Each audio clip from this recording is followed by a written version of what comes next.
Good morning বন্ধুরা। আজকে তোমাদের জন্য লস কভার গেম নিয়ে এসেছি।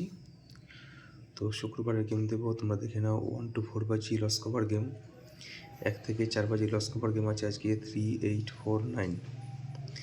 তো তোমাদের জন্য লস কভার গেম নিয়ে এসেছি, তোমরা দেখে নাও। 3, 8, 4, 9 আজকে 1 থেকে 4 বাজি রোলিং গেম, ঠিক আছে।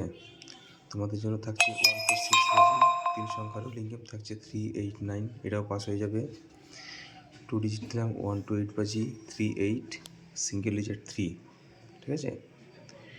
তারপর তোমরা দেখে নাও 1 to 4 বাজি লস কভার গেম 3, 8, 4, 9, 1 to 6 বাজি 3, 8, 9, 1 to 8 বাজি 3, 8। সাথে পাত্তিগুলো দিয়েছি, আজকে পাত্তি পাস হওয়ার খুবই চান্স আছে। তো তোমরা পাত্তিগুলো একবার নোট করে নেবে দেখে দেখে, ঠিক আছে। তো যাদের কালকে লস হয়েছে তারা লস কভার করে নিও, অবশ্যই লস কভার গেম থাকবে আজকে।